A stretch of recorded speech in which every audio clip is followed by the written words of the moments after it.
Good morning. There's Frankie. Molly's down the hall. Oh, where's she going? Look, Molly's making a rare appearance. What's that pretty girl doing? You can do it. Good girl. Oh, look at that pretty girl. She's our senior. I hope I had that aiming the right way. Let's see if I can get you put back up here. Okay. Where are you going, Frankie? Shake, shake, shake, shake, shake. Okay. We've already been outside for just a few minutes, but I want to get back out there. So I figured I better hurry up and put on my makeup so I'm ready for work. I like to take them out before I put on makeup and sometimes after, but sometimes it has to be both times, before and after. Allergies are hitting the house hard. I'm doing some Flonase once in a while, and I'm giving Frankie some Zyrtec and Benadryl.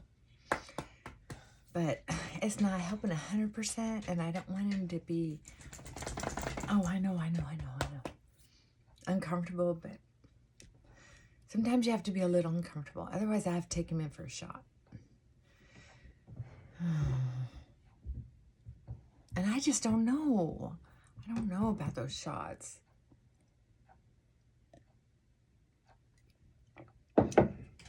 I think I will probably take him, though. Just not this week. Okay, June 2nd.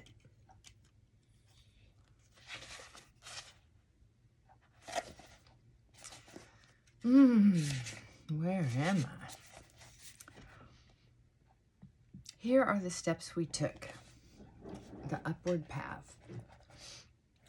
These are the words that led into the 12 steps. In their direct simplicity, their sweep aside all psychological and philosophical considerations about the rightness of the steps. These are the words that led into the 12 steps.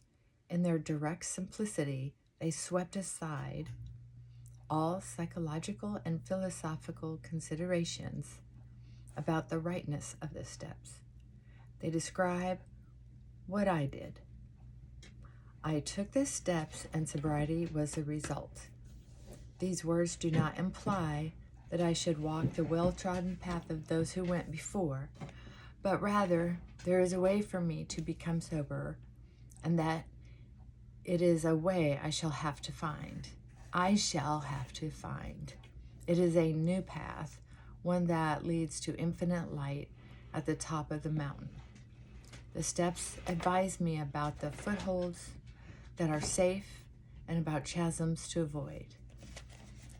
They provide me with the tools I need during the many parts of the solitary journey of my soul. When I speak of this journey, I share my experience, strength, and hope with others. Hi. Thank you. Thank you, baby. Thank you, baby. Aww. Thank you. Oh, that's so nice. He brings me his bone. I don't know if you can see that. Baby, you're such a good boy. Okay. So,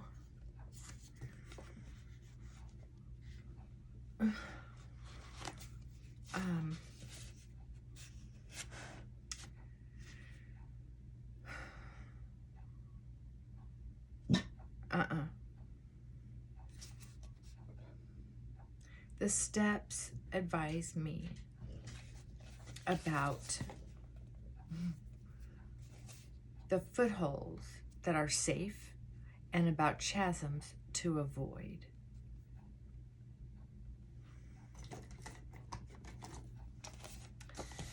You know,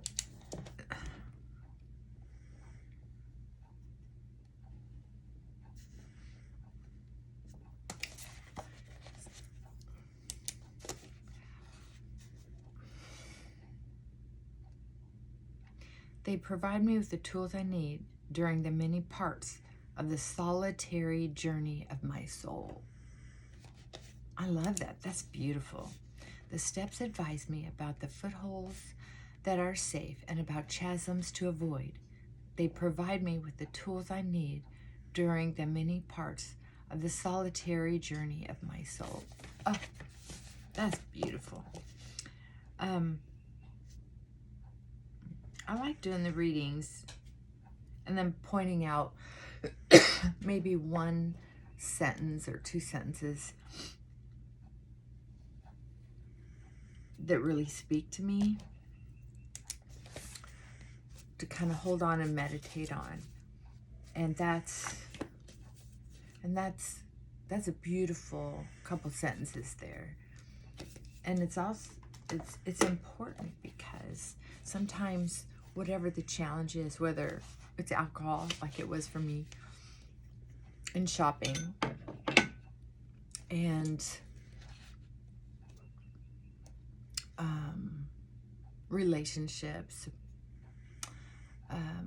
codependent relationships, whether it was like mother-daughter, sisters, romantic,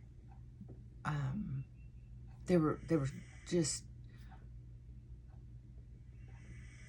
life to me, instead of me being the center of my life, me and God, and then other people, right? It was busy, busy, busy, busy. Whatever the addiction is, sometimes it's not easy to follow the instructions. It's just not. Even if it's just something that nobody can see in behavior, even if it's just up here in the head, ruminating. That's why codependency is so sneaky. You don't even realize you're exhausting yourself, or being a workaholic, because back in my day, people bragged about being a workaholic, and some people really weren't. They were just type A personalities, and they were doing very well. But they weren't destroying their families and relationships because they weren't attending, because they were working. I did. I had destroyed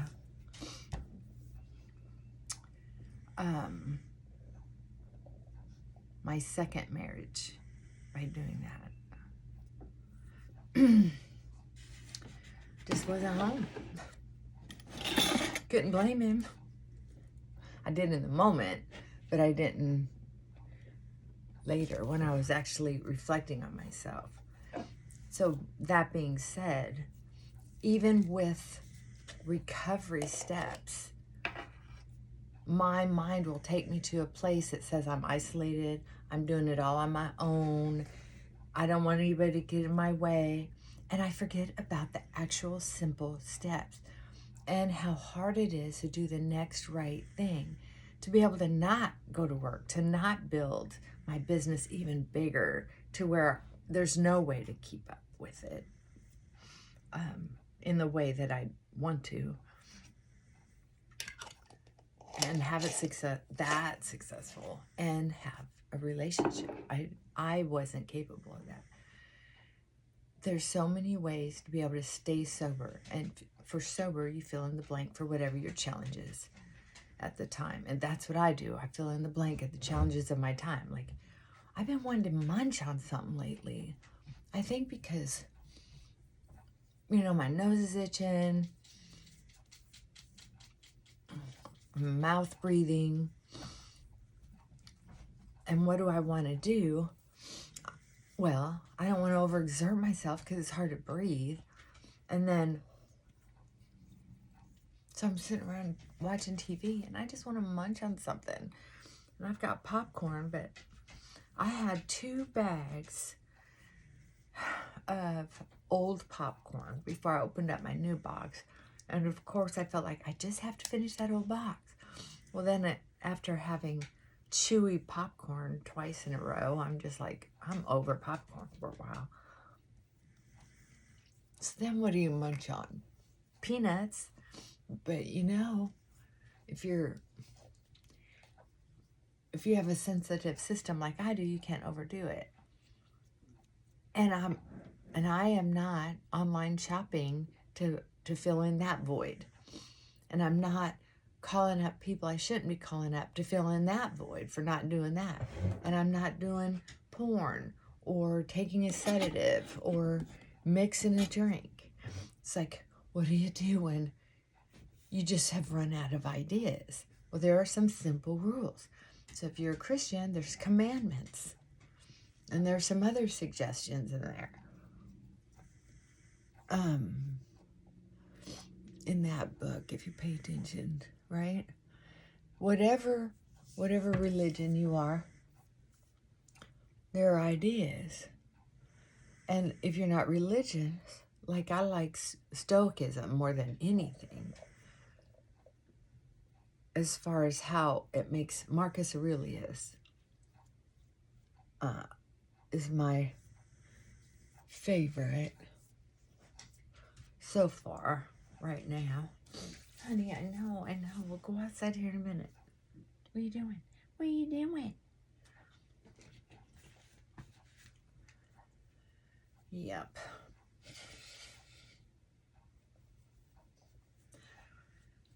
There are people who really do not believe that success is, they believe success is supposed to be easy.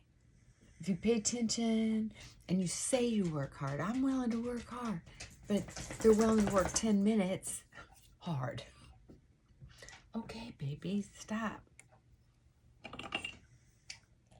I know, his little face itches, I'm sure. Take his mind off of it, take him for a run here pretty soon. But I come from people in a time and age when people worked hard all day long, and they didn't even consider it hard. They considered it another normal day. And once in a while, things got hard. Like when some livestock dies, and there's a fence that needs to be put up at the same time because there's a hole. Tire on, the tractor breaks down. They have to coordinate landlined phones to try to get someone to come out to check the rest of the cattle, make sure there's not something contagious going on. And then the wife or husband is sick, or the neighbor is, and we have to get some equipment to them. I mean, those are hard days. Busy, intense. And then there's just normal days. You get out there and feed and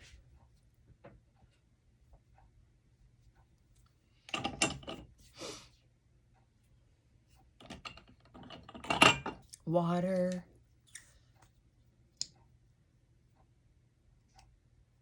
Fix a fence. Come home and eat.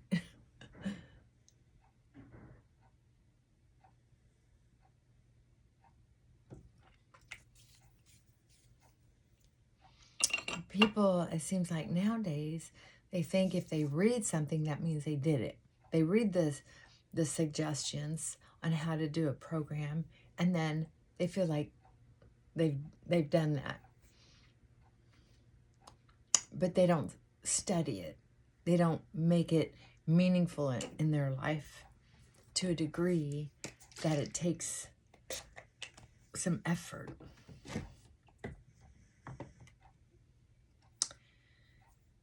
There are some people who can study for school, for instance, being in school, and they don't have to study. They can just read it or touch the book, and through osmosis, they got it. That's what it looks like anyway. I don't know what they're doing. To me, I had to read and reread and slow down and read it one word at a time, and then sometimes it was one or two sentences at a time, and going back and reading the previous sentence because of the dyslexia. Once I realized that, right? And sometimes I can hear people talk and my brain will pick out one word and I'll be like, but that's not right. And they'll say, well, I meant in context, I meant it like this. And everybody in the room kind of knows what that person's trying to say. But I'm like, but you said this and that's not right. And my brain has trouble coming out of that until I can think it through or say it through what I heard and how it's wrong and what the correction is.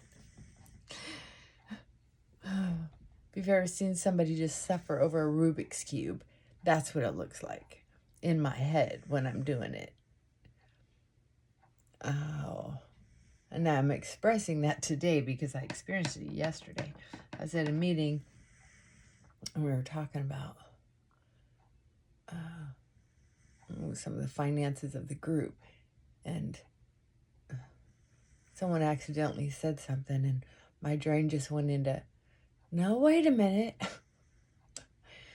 Oh, thank goodness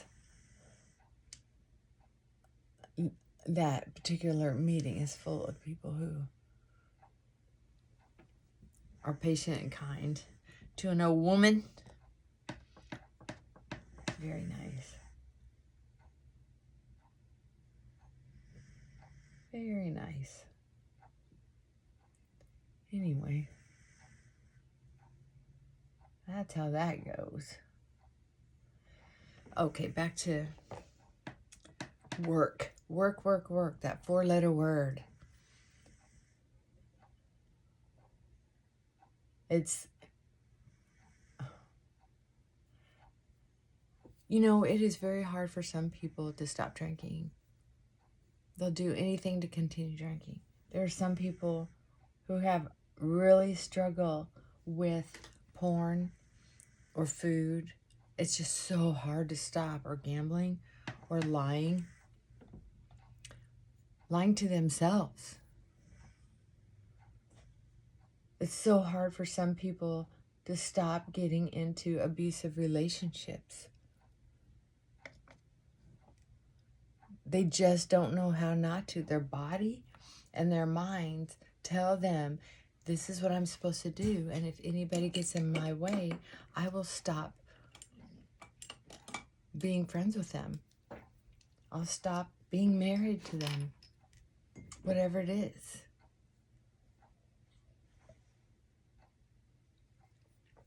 The brain starts lying to us when we find that magical drug of choice, no matter what it is.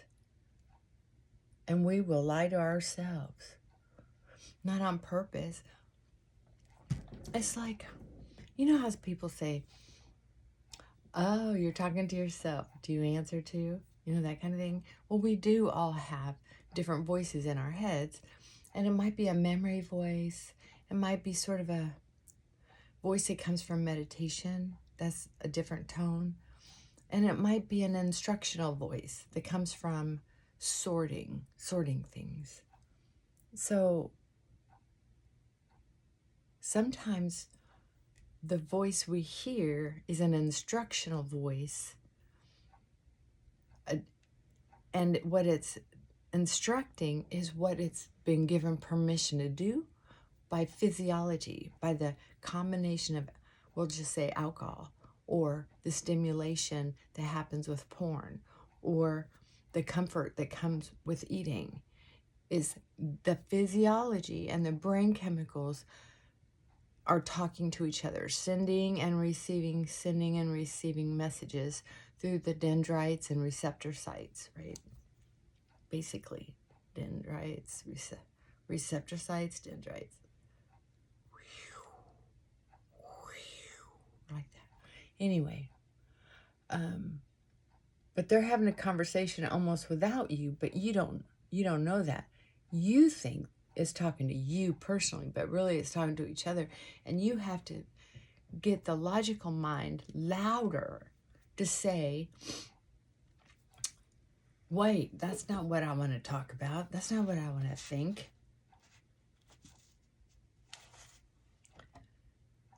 I want to follow the steps, and that's not a step. I want to follow a suggestion or a commandment or a rule. the steps advise me about the footholds that are safe and about the chasms to avoid. Like, I used to have an incredible attachment to Oreo cookies. And I'd be saying, oh, I want to cut back. But what would I do? I would buy another great big thing of Oreos. I remember when I was trying to lose weight. I was trying to get my skin under control. I was trying to eat less sugar before bed because I was staying up too late with my Oreos watching movies when I should have been sleeping and giving my body a rest from all that sugar. And the store ran out of the great big bag like I like. So I had to spend a fortune on the Oreo rolls boxes. They're just like one tube in a box. I haven't seen them in ages. And that was expensive, but I was willing to spend the money because, well, at least I'm not drinking. That was my rationale. At least I'm not drinking.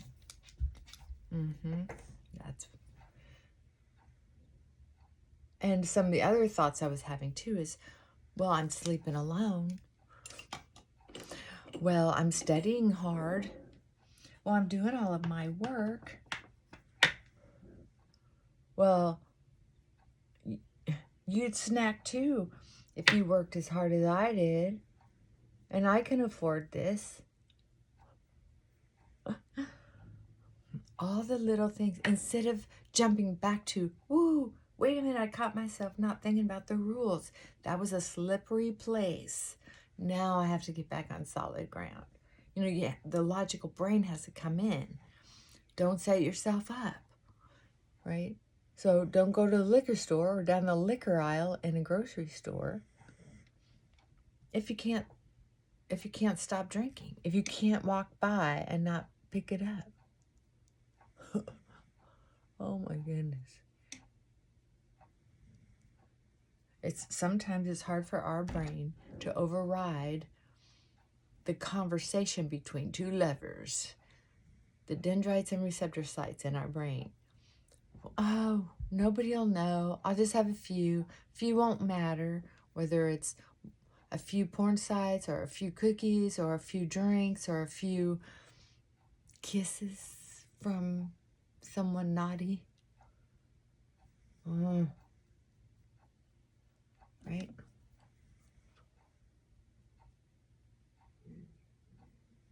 A few lies just to entertain myself.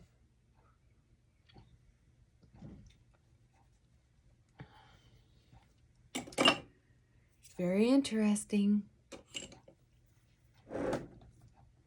We are almost ready. A little mascara and I'll get out of your hair.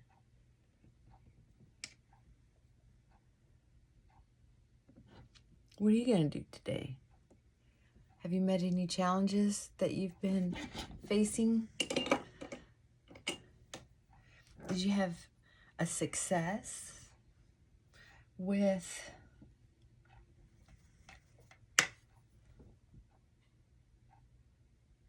something that maybe you weren't addicted to, but that you were overdoing? I have some clients and some friends who have had sleep apnea due to over drinking, overweight, stress, and now they're getting on the weight loss shots medication.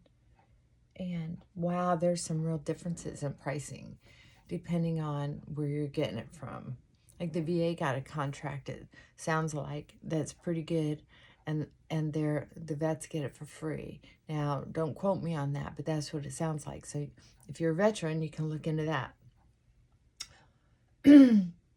And some doctors have an in with the pharmaceutical companies where they're getting some for way reduced prices because they go through a different generic or a different name of it. Like there's lots of different kinds of cigarettes, but there's different names coming out of a couple different factories. Well, that's how this stuff is. It's all pretty much the same. A couple of them might have a little bit different recipe, but kind of like antihistamines, there's a couple different kinds. Okay, you get my drift. Anyway, people are losing weight on it. So that's awesome. Especially if you have sleep apnea, diabetes, some other health issues,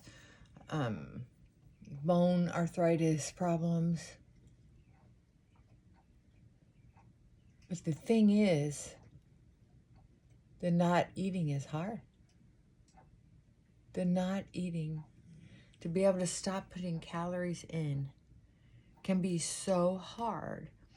And the calories in, calories out balance, there's an exchange there that if we can't keep up with how many calories we're eating by how many calories we're spending, it can be very frustrating. So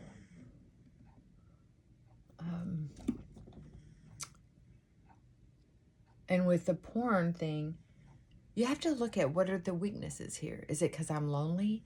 I feel unattractive? You have to dig deep sometimes. I feel like it's too hard to get out there. What if I fail? This is just easier. I give up. I'm ugly. People tell themselves all kinds of things. Oh, and then this whole thing with, oh, that guy who was so popular and now he's being talked about in a whole different way, it seems like. And they're talking about his private part size. And now these men are going around who happen to have a similar issue. I don't know if he has an actual medical issue or, you know, people just have different sizes of body parts. But now there are men having these reactions like, well, maybe mine's considered this or that. I mean, women are getting surgeries and implants because they feel like their body's just not right. Body dysmorphia, you know what I mean? And that's fine. Or facelifts or Botox, you know, whatever it is. But it can be also devastating. And if people don't get their mind right, either through God, through taking care of it medically, through support and encouragement, some people commit suicide because they just feel so isolated and so odd. You know, it's a lonely, lonely place to be on the planet Earth if you feel odd. And that seems shallow to some people. But it's not. It's a real thing. Loneliness is poison. And when we feel like we don't fit in the norm, terminal uniqueness. Yeah. All right. Oh, Frankie baby. We need to go for a walk. And I've just blabbed long enough. So, anyway. Mwah. Bye for now.